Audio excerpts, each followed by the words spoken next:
There are two kinds of heartbreak. The first is when the person you love stops loving you.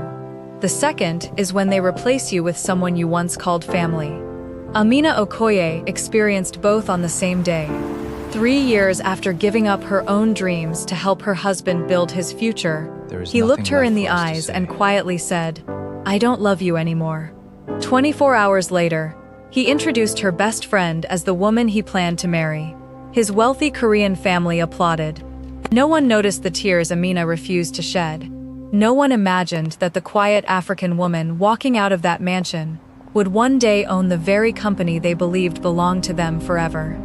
Because sometimes life doesn't punish betrayal immediately. Sometimes it waits until everyone is watching. Before we continue, tell us where you're watching from in the comments. We'd love to know which country you're joining us from. If you enjoy emotional Afro-Korean romance stories filled with unforgettable twists, don't forget to like this video and subscribe for more. Now, let's begin where everything fell apart. The warning signs had been settling like quiet dust for 3 months, but Amina had chosen to sweep them away. It started with small, easily dismissed things. The faint scent of expensive French lavender perfume clinging to Minjun's suit jackets when he returned late from executive dinners.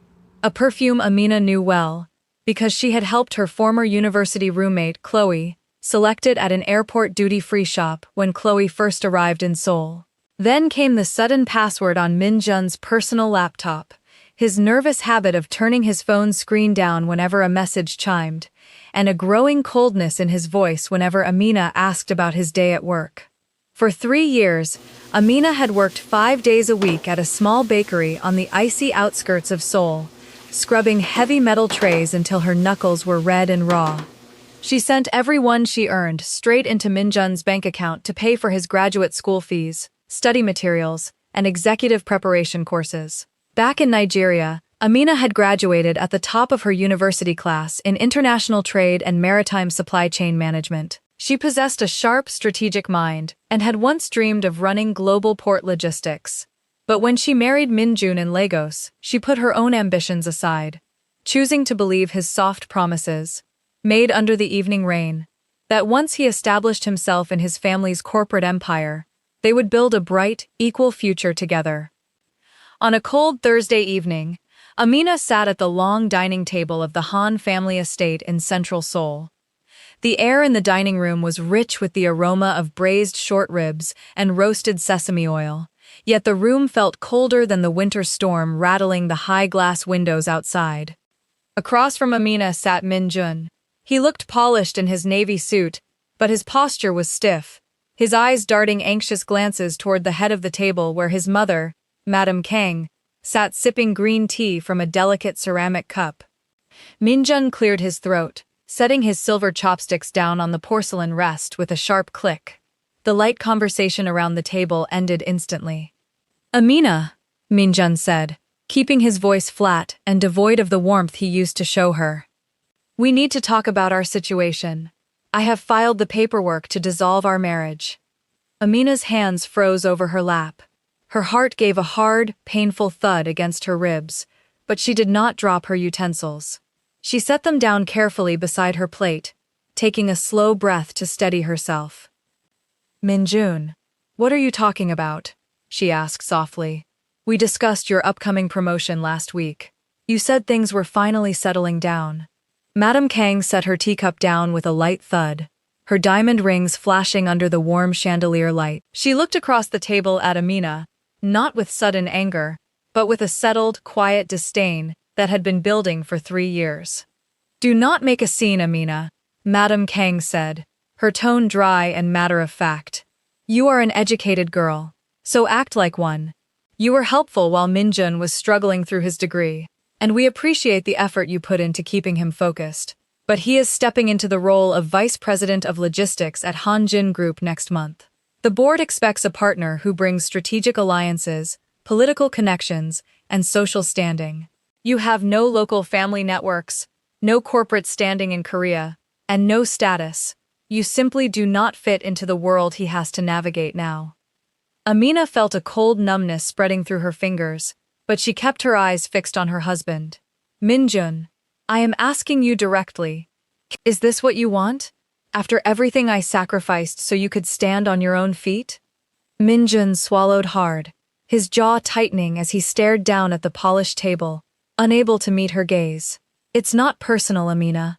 It's practical. My mother is right. Love doesn't manage corporate boardrooms, and it doesn't secure credit lines from international banks. We came from two different worlds, and forcing them together was a mistake. Before Amina could respond, the sound of soft heels echoed across the marble hallway. The heavy double doors opened, and Chloe walked into the room. She wore a tailored cream coat, her hair styled professionally, carrying a sleek leather briefcase. Chloe did not look flustered or ashamed. She offered Madame Kang a polite bow before stepping over to Minjun's side. She placed a hand lightly on the back of his chair, a gesture so natural and practiced that it tore through the last remnant of Amina's denial. "Good evening, Madame Kang," Chloe said smoothly. "The legal drafts from the family attorney are ready for review." Amina looked at her former friend, the woman who had stayed on her couch when she first moved to Seoul. The woman Amina had cooked for, guided, and helped find her first apartment. "Chloe," Amina whispered, her voice barely carrying over the hum of the rain outside. "How long?" Chloe looked down at Amina, her expression guarded, replacing guilt with a hard, defensive detachment. "Amina, be realistic. Minjun needed someone who understood high-level business etiquette, someone who could walk into executive dinners without making people uncomfortable. I didn't steal him from you. You two were already living completely separate lives. You were working in a bakery while he was preparing to run a corporate division. You grew apart." Minjun reached into his inner suit pocket and slid a heavy white envelope across the table. It came to a stop near Amina's plate. "These are the mutual consent divorce papers," Minjun said, his voice strained. "I've included a settlement check for 20 million won. It's enough to cover a comfortable one-way ticket back to Lagos and keep you on your feet for 6 months while you look for work back home. Sign them, pack your personal items, and leave the house tonight. My mother's driver will take you to a local hotel." Madame Kang leaned back, folding her hands in her lap. "Consider it a generous exit, Amina. Most families in our position would not give you a single one." Amina stared at the white envelope. Inside her chest, the heartbreak was a vast, crushing weight, threatening to collapse her lungs. But beneath the agony, a quiet, fierce spark of self-respect flickered to life. She looked at Minjun's averted eyes, at Chloe's polished posture, and at Madame Kang's dismissive smile. Slowly, Amina placed her palms flat on the table and stood up. She did not reach for the envelope. She did not raise her voice. She did not throw her glass or burst into tears. "Keep your money, Minjun," Amina said, her voice dropping into a quiet, steady register that echoed clearly in the silent room.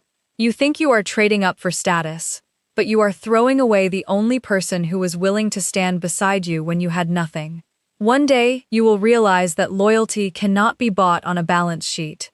She turned, pulled her simple dark coat off the rack by the door, and walked out of the mansion, leaving the envelope sitting untouched on the table. Later that night, Amina sat on her small suitcase in a cramped rooftop room she had rented in a rundown district of northern Seoul. The space was barely large enough for a single-floor mattress and her wooden trunk. Rain pattered against the corrugated metal roof above her, and the cold wind seeped through the cracks in the window frame. She wrapped her coat tightly around her shoulders, staring at her old university diploma on the small floor table. The ache in her chest was so intense that her entire body shook. She buried her face in her hands, letting the silent, heavy tears finally spill over her cheeks, soaking into the sleeves of her coat. "Did I ruin my own life?" she asked herself in the dark, her throat tight with sorrow. "I spent 3 years pouring my energy into a man who viewed me as a temporary stepping stone. Was my trust just stupidity? Should I take my small savings and buy a ticket back home?" She wept until her head throbbed and her eyes felt dry. But as the pitch-black night began to give way to the pale blue light of dawn over the Seoul skyline, Amina wiped her face with the back of her wrist. She walked over to the small wall mirror and stared at her reflection. Her eyes were red and swollen, but the sadness in her gaze was slowly hardening into a quiet resolve. "No," she whispered to her reflection. They took my sacrifice, and they took my labor. But they will not take my future. I am not leaving this city in shame. The next morning, Amina set out to secure immediate employment to keep her legal residence active. Because her current visa was tied to her marriage status, major corporate firms would not accept her applications, and she had only a short grace period before her legal status came under review. After hours of walking through commercial districts, she found work at a large community garden center on the outskirts of the city. The job was physical and low-paying.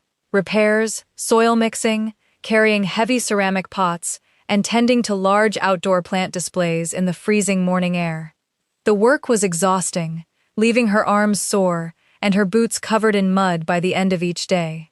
Yet, as she worked with her hands among the green leaves and damp earth, the physical labor gave her mind a strange sense of quiet, meditative focus.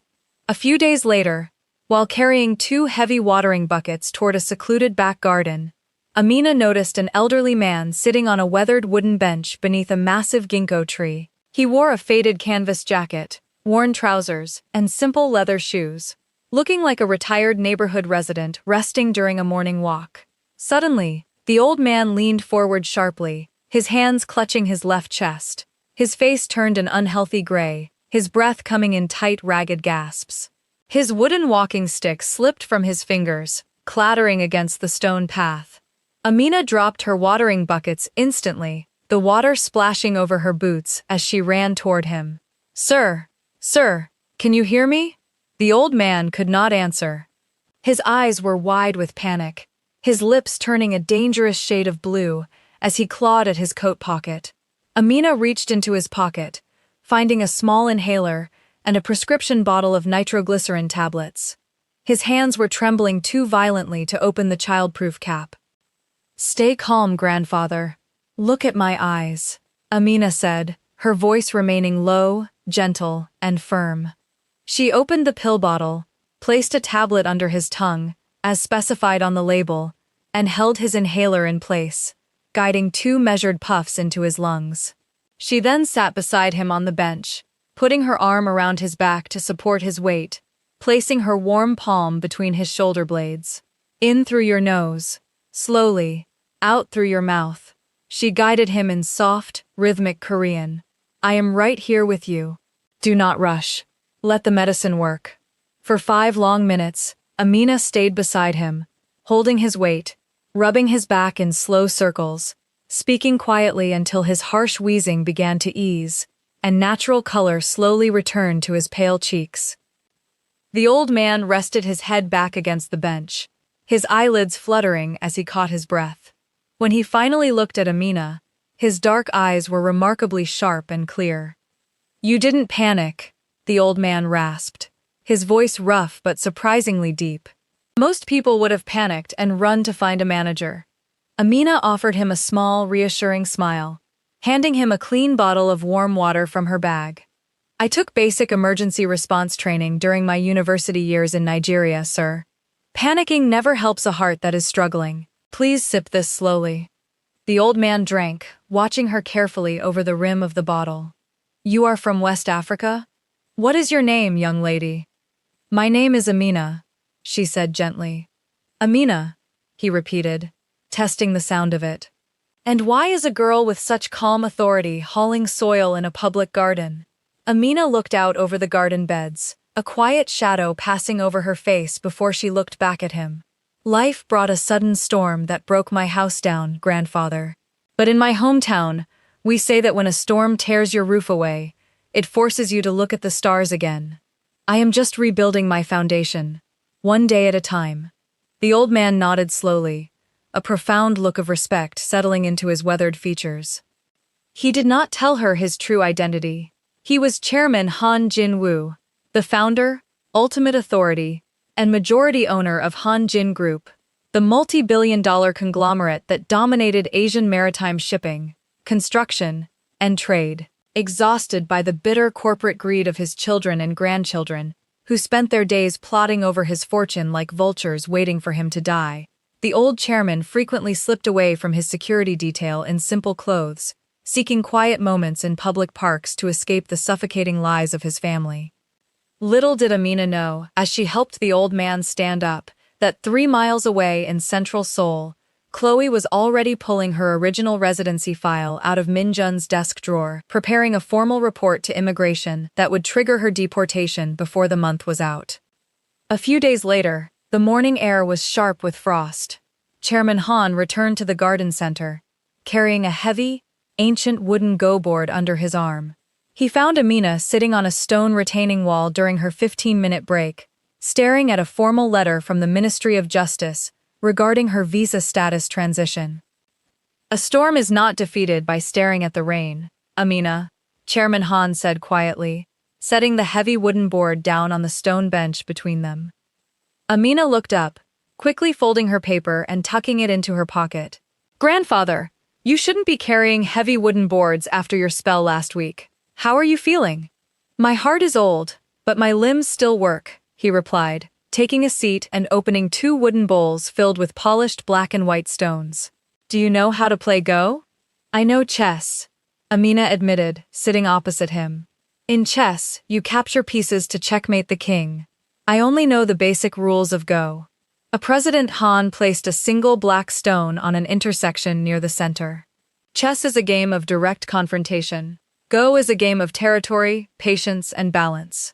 In Go, you do not win by destroying your enemy immediately. You win by surrounding their greed, enduring their pressure, and letting their own arrogance push them into an unwinnable corner. "Sit with me." For the next week, during every morning break and after her afternoon shift, Amina sat under the ginkgo tree with the chairman. What began as simple instruction evolved into high-level strategic sparring. Chairman Han set complex positional traps, forcing Amina to maneuver her white stones out of seemingly impossible situations. Amina's natural intellectual gifts, dormant for 3 years while doing repetitive bakery work, ignited with remarkable power. She possessed a spatial memory and an intuitive grasp of risk management. By the end of the second week, she was anticipating the chairman's strategic setups 3 moves in advance. "You have a rare mind, Amina," Chairman Han remarked one afternoon, watching her sacrifice 2 small stones on the left border to secure a large territory across the center. "You do not react emotionally when you lose a piece. You look at the entire board." "When you have lost almost everything in real life, grandfather," Amina replied softly, placing a white stone with a quiet click. "You learn that losing a small piece doesn't mean the game is over. You just have to build a bigger boundary elsewhere." Amina felt she was finding her footing under the yellow ginkgo tree, entirely unaware that 3 miles away, Manager Park was already picking up an official phone call from Madam Kang's private legal secretary. The following afternoon, Chloe arrived at the garden center, accompanied by Manager Park, the regional director of the city's public parks department, a man whose administrative budget relied heavily on corporate grants from Han Jin Group's charitable division. Chloe wore a high-end designer coat, stepping across the soil paths until she reached the main glasshouse where Amina was repotting winter lilies.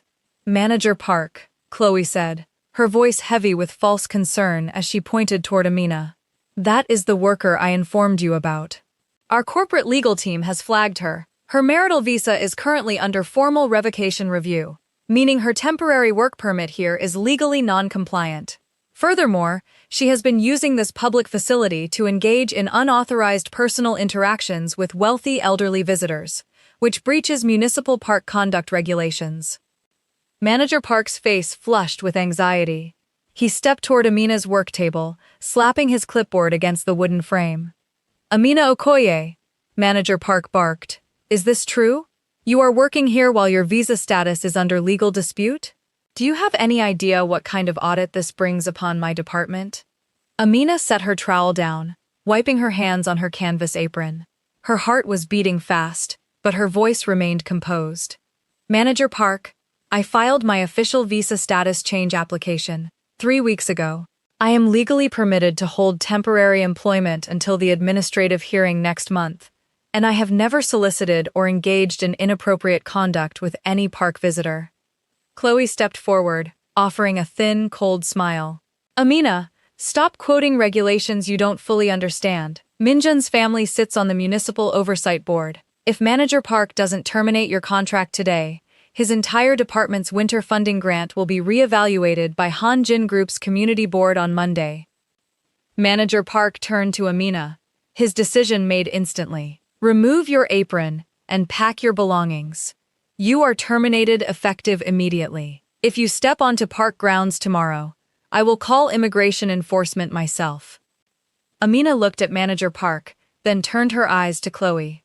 She saw the cold, petty triumph dancing in Chloe's gaze, the desperate need of a traitor to see her victim completely broken so she wouldn't have to feel guilty about her own betrayal.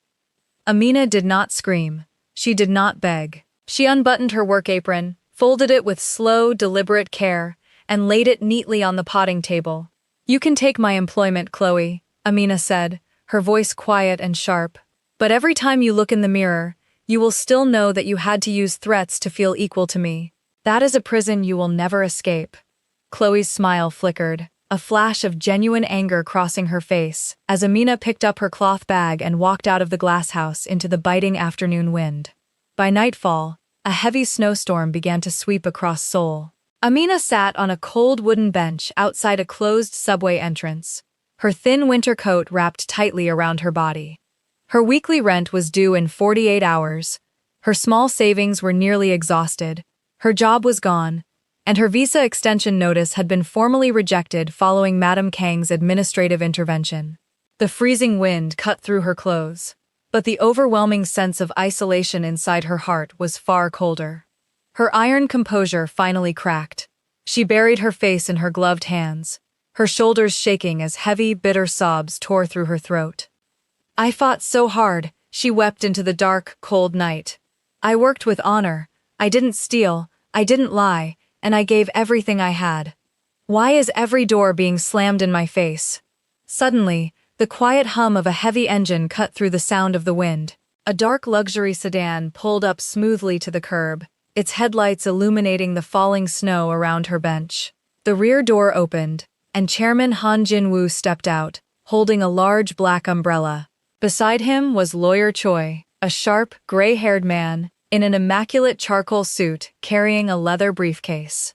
The snow is too harsh for a strategic thinker to sit on a curb, Amina, Chairman Han said, his deep voice carrying through the storm. Amina looked up, quickly wiping her wet face. Grandfather, what are you doing here in a car like this? Chairman Han stepped closer, resting both hands on his silver-headed walking stick. It is time I dropped my disguise, child. My name is Han Jin-woo. I am the founder of Hanjin Group, and the weak young man who threw you out of his house is my grandson, Min-jun. Amina gasped, her breath catching in her throat as she looked from the old man to the high-end vehicle and the formal attorney standing behind him. You are Min-jun's grandfather? I am, Chairman Han said softly, his eyes filled with profound sorrow. I watched my grandson and his companion humiliate you in the garden yesterday. I had Lawyer Choi run a complete, private background investigation on your records.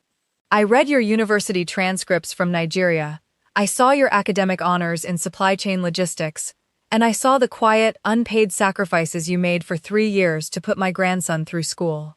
He took a step closer, his voice growing stern with moral authority. Min-jun is a coward who thinks power comes from wearing expensive suits. His mother is a vain woman who views my company as a private piggy bank. They discarded you because they only know how to appreciate cheap glass. But I know a diamond when I see one.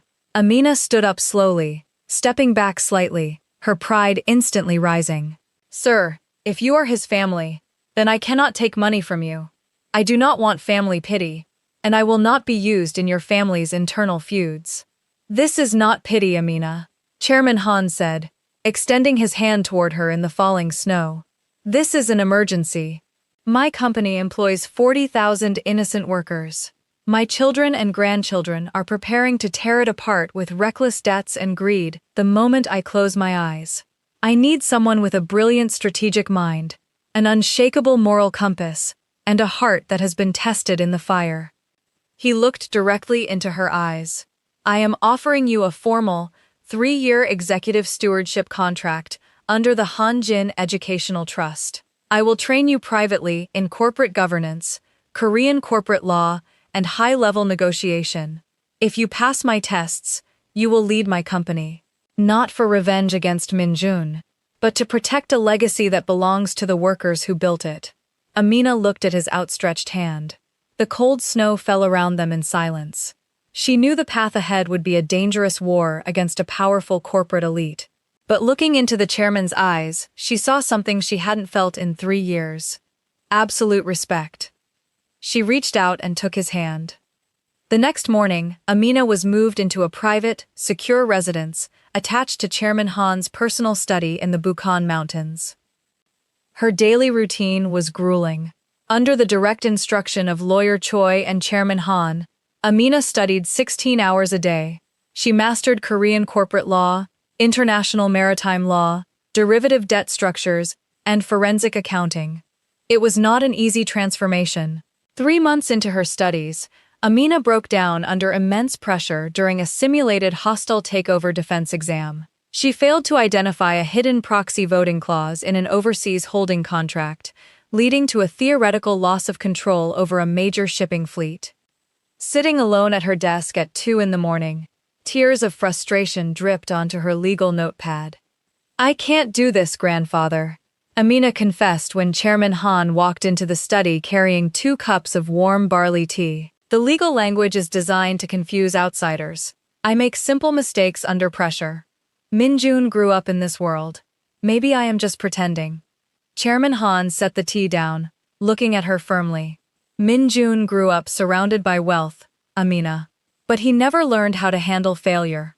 When he hits a wall, he lies or hides behind his mother. You have lived through true poverty, betrayal, and isolation, yet you are still standing. A smooth sea never made a skilled captain. Read the proxy clause again. Look at the holding structure, not as Korean legal text, but as a go board."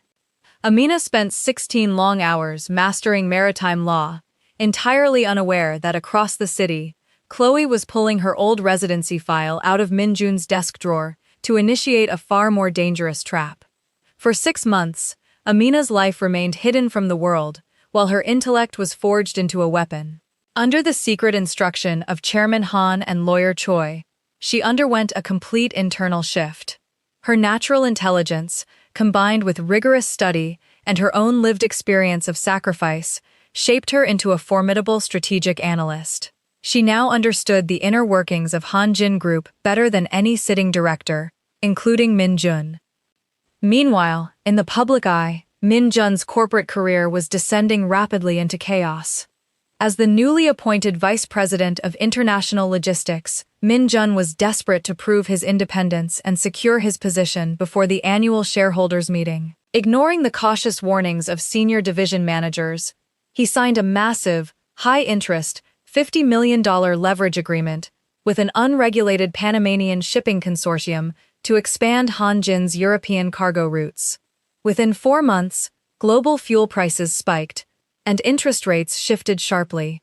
The Panamanian consortium defaulted on its operational guarantees, leaving Hanjin's logistics division holding $50 million in toxic, unbacked corporate debt. Panicked and terrified that the board of directors would strip him of his position, Min Jun met in secret with Madam Kang and Chloe in his private office. "If the board sees this debt audit next week, I am finished." Min Jun paced nervously, sweating through his silk shirt. "Grandfather's loyalists on the audit committee will demand my resignation." Chloe's eyes narrowed as she leaned over his desk. "Then we shift the paper trail. We set up an external logistics consulting firm to handle documentation for the European routes. We register the liability under that firm's operational account, stamp it with a proxy signature, and make it appear as though an external contractor embezzled the funds." "Whose name do we put on the registered consulting entity?" Min Jun asked, his voice trembling. Madam Kang smiled coldly from the sofa. "We still hold Amina's original personal documentation from her old visa application file. Use her corporate registration details from her old university consulting project. If the auditors ask, we tell the press that a bitter ex-wife used her intimate knowledge of our domestic filings to sabotage your division out of spite." A week later, while Amina was stepping out of a private financial research library in central Seoul, two senior investigators from the Financial Supervisory Service, accompanied by four uniformed police officers, intercepted her in the main lobby. Minjun and Chloe walked in right behind the officers, flanked by three business news reporters Chloe had secretly alerted. Amina Okoye, the lead investigator, said, presenting a formal judicial warrant. You are being placed under formal detention regarding a $30 million corporate embezzlement and document falsification scheme targeting Hanjin Group's logistics division. Camera flashes exploded as reporters pressed forward, shouting questions. Chloe stepped in front of the news cameras, put on a heartbroken expression, and spoke clearly into the microphones. It is a deeply tragic situation. Amina was welcomed into our country and given shelter, yet she used fake subcontracting shell companies to drain corporate funds from her ex-husband's department, simply because she could not accept the end of their marriage. Minjun stepped close to Amina while the officer produced handcuffs. He leaned down, whispering with dark malice into her ear. I gave you a chance to take 20 million won and go home quietly, Amina. Now you will spend the next 15 years in a Korean prison. For 3 seconds, Amina felt her heart plummet into a dark void. The public humiliation, the police presence, the flashing cameras. It was a vicious, coordinated trap designed to destroy her life completely. Amina opened her eyes. She did not cry. She did not cover her face from the cameras. She stood at her full height, smoothed her dark coat, and looked straight into the news cameras with absolute calm. I welcome this investigation, Amina said, her voice clear, articulate, and perfectly controlled, carrying across the silent lobby. However, under Article 42 of the Corporate Transparency Act, I request an immediate, public forensic audit of the digital server signatures attached to the subcontracting authorization stamps. Furthermore, I request that the Financial Supervisory Service examine the personal bank accounts of Vice President Min Jun-han and his proxy advisors from the exact date those Panamanian shipping contracts were signed. Min Jun's smile dissolved instantly. A wave of terror washed over his face. He had expected her to break down, scream, and beg for mercy in front of the cameras. He had not expected her to quote specific financial statutes and demand a real-time digital forensic trace on the authorization signatures. Take her into custody immediately, Min Jun shouted at the officers, his voice cracking with panic.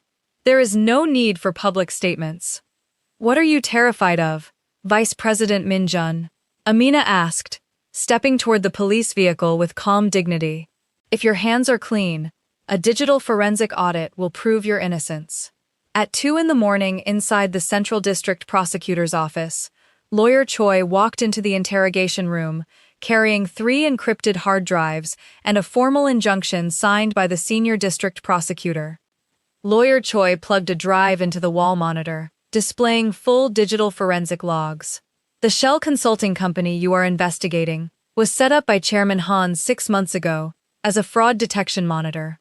The $30 million discrepancy was not created by Ms. Okoye. The digital signatures used to authorize the debt transfers were executed directly from Min Jun-han's private computer inside his corporate suite, using forged documents supplied by his mother. Lawyer Choi then turned to Amina, leaving the hard drive open on the desk, while the lead investigator stepped out to answer an urgent phone call. For 2 minutes, Amina sat alone at the table with the open drive. On the screen was the master deletion prompt, a single key press that would permanently wipe the digital logs, effectively saving Min Jun from criminal indictment and allowing the legal blame to dissolve into an administrative error. Amina's hand hovered over the keyboard, her fingers trembled, her mind flashed back 4 years, to a small street food stall in Lagos, long before wealth and corporate ambition had twisted Min Jun's soul. She remembered him sharing a humble bowl of rice with her under a plastic umbrella, his eyes soft, promising that they would face the world together. If I push this key, she thought, her heart swelling with a painful, tragic longing. I protect the young man I once loved. I spare him a prison sentence. Tears filled her eyes as she stared at the flashing cursor. She remembered his laughter in Lagos, His soft voice before the suit and the corporate title devoured his character. But as she looked at her own reflection in the dark monitor glass, she remembered who she had become under the ginkgo tree. Enabling his lies would not save his soul. It would only preserve his corruption. Slowly, painfully, Amina pulled her hand back from the keyboard, closing her eyes as a single tear fell onto her lap. She chose truth over emotional weakness. By 3 a.m, all legal holds against Amina were completely dropped, and formal corporate fraud charges were authorized against Minjun. When Amina walked out of the precinct into the cold morning air, she found Lawyer Choi waiting by the car, his face drawn with grief. "Is Chairman Han all right?" Amina asked, her heart tightening. The chairman suffered a cardiac relapse 2 hours ago when he received news of the arrest setup, Lawyer Choi said softly. He is in the intensive care unit at Seoul National University Hospital. He is holding on, only to see you, Amina. Inside the quiet hospital room on the top floor, the slow, weak beep of a heart monitor was the only sound. Chairman Han lay in the bed, his breathing shallow, his face as pale as linen. Amina sat beside him, taking his frail, cold hand between both of hers, tears streaming silently down her face. "Grandfather, I am here. The audit trap worked. I am safe." Chairman Han opened his eyes slowly, offering her a faint, loving smile. "I knew you would not break, my child. Save your strength, please," Amina sobbed quietly. "Listen to me, Amina," the old man rasped, using his remaining energy to squeeze her fingers. "My family built their lives on lies and pride. They think wealth is a whip to rule over others. Show them that true power is a responsibility to protect people. Lawyer Choi has the sealed trust documents. Do not let them destroy my life's work." "I promise, grandfather," Amina whispered. "I will protect it." Chairman Han Jin-woo closed his eyes peacefully, a quiet smile resting on his face as his heart monitor went gently flat. 3 days later, the high-rise corporate headquarters of Han Jin Group was an absolute war zone. The grand boardroom on the 35th floor was packed with 70 senior board directors, major global institutional investors, corporate attorneys, and the senior members of the Han family. Madam Kang sat near the head of the oval table, dressed in a black silk suit with double diamond brooches. Her face was stern, masking her deep anxiety over the ongoing police investigation against her son. Beside her sat Minjun, looking pale, exhausted, and nervous, sweating under his collar. Chloe sat in the back row among the public relations team, biting her lip. Madam Kang stood up, striking the table with her fountain pen to seize control of the room. "Directors, shareholders," Madam Kang declared. "With the tragic passing of our supreme chairman Han Jin-woo, we must prevent market panic. As the senior legal representative of the family bloodline, I move that my son, Vice President Min Jun-han, be appointed as emergency acting chairman and chief executive officer immediately." A heated murmur broke out across the room. Several family-aligned directors shouted their agreement, wanting to secure their executive bonuses before the toxic maritime debt news hit the public stock market. Min Jun stood up, wiping his damp forehead, trying to project strength. "Thank you, Mother. Directors, I assure you that under my leadership, our family's legacy will..." The heavy double doors at the rear of the boardroom swung open with a resounding thud. Lawyer Choi walked into the room carrying a gold-embossed leather case. Walking beside him was Amina. She was not dressed in expensive jewelry or high-fashion clothes. Instead, she wore a sharply tailored executive suit in the exact same dark navy blue as the simple, humble dress she had worn 3 years ago when she was cast out into the rain. Her posture was perfectly straight, her dark eyes possessing a calm, unshakable authority that silenced the entire room in 3 seconds. Min Jun's breath caught in his throat. He staggered back against his chair, his eyes wide with horror. "Amina, how did you get into this building?" "Security." Madam Kang stood up, her face turning crimson. "Insolence. You shameless foreign commoner. How dare you step into a closed executive board meeting? Security, throw this woman out." Lawyer Choi raised a single legal document high into the air. Silence, Madam Kang. I am acting under the binding legal authority of the Supreme Court of Korea to read the last will and testament of Chairman Han Jin-woo. The room went dead silent. Lawyer Choi opened the leather case, pulled out a gold-sealed legal document, and read into the master microphone. To my family, who forgot that wealth without character is mere poverty, I leave my private real estate holdings to be divided equally among my blood relatives. However, regarding the 51% controlling voting shares of Hanjin Enterprises, Lawyer Choi paused, his eyes scanning the breathless boardroom.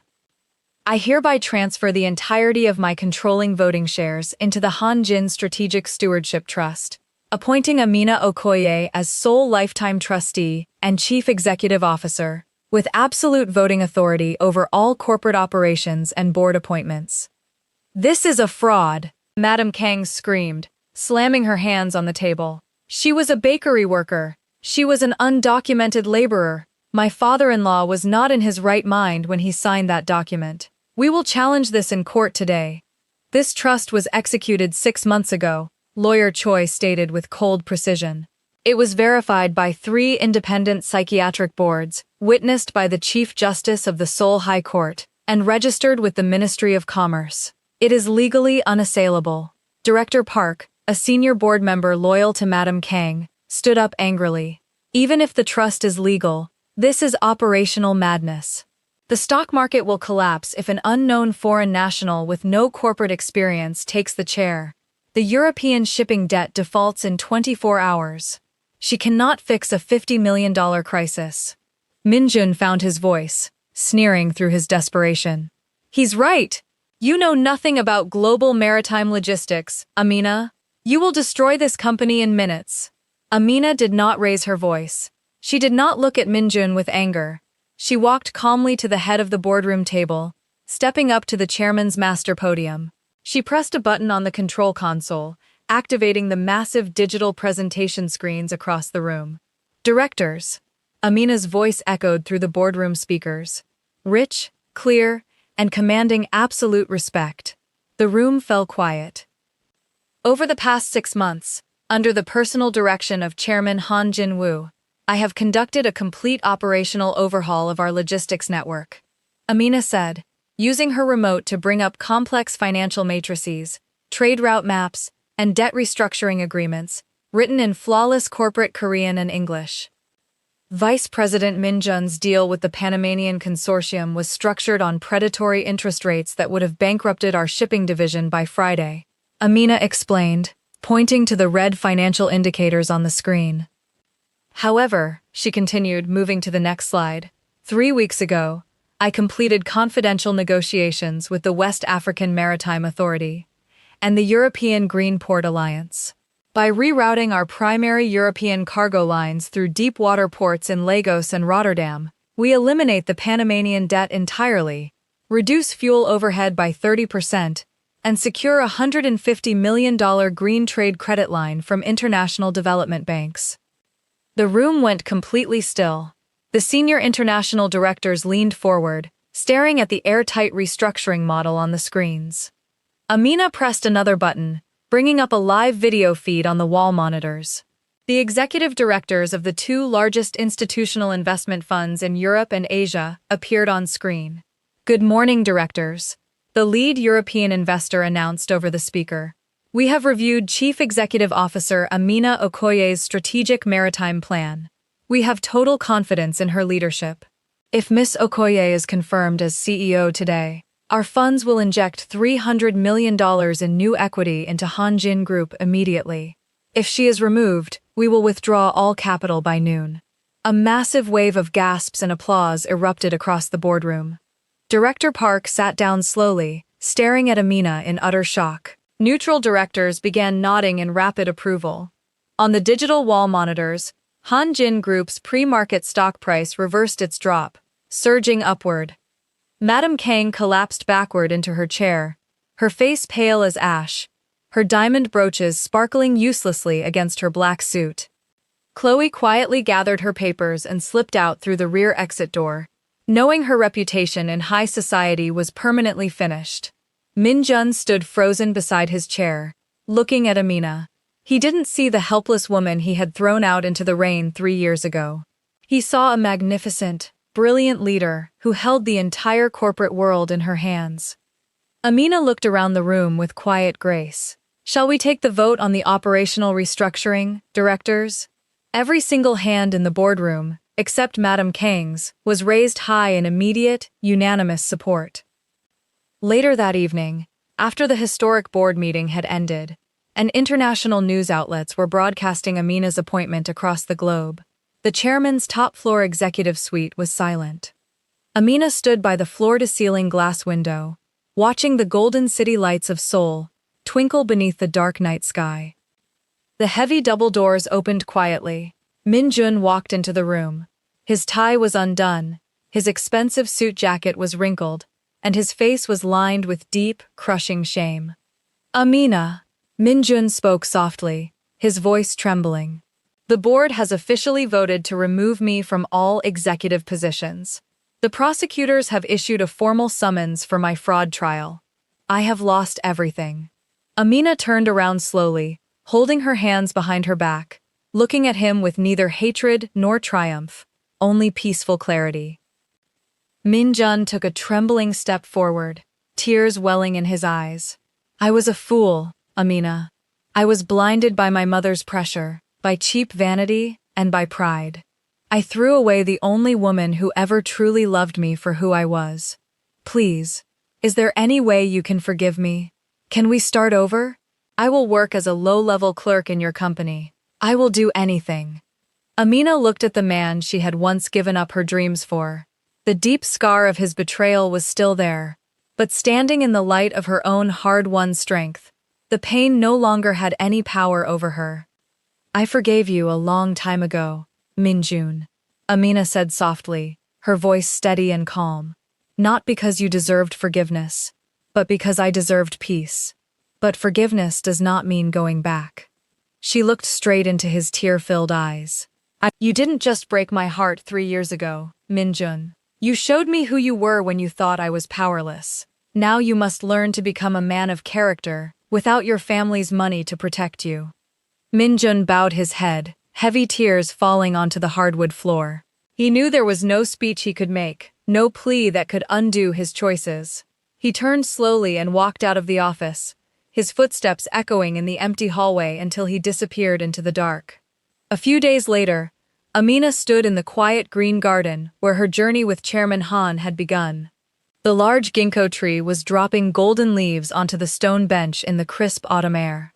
She walked over to the bench and placed a bouquet of white lilies on the wooden seat, resting her hand on the cold wood in quiet memory of the wise old man who had seen her true value when the rest of the world looked away. This story leaves us with a timeless truth that echoes far beyond corporate boardrooms and grand estates. True human worth is never defined by the titles we hold, the money in our bank accounts, or the status of our families. It is built in the quiet, unseen choices we make when life tests our character. When betrayal and cruelty tear down what you have built, do not let bitterness destroy the goodness inside your heart. Stand firm in your integrity, work with quiet strength, and remember that no storm lasts forever, and no night is so dark that the sun cannot rise on a life lived with honor. What would you have done in Amina's place? Stand firm or walk away? Tell us in the comments. We read every single one. If this story moved you, like this video, subscribe to the channel, and stay close, because more stories like this one are coming soon.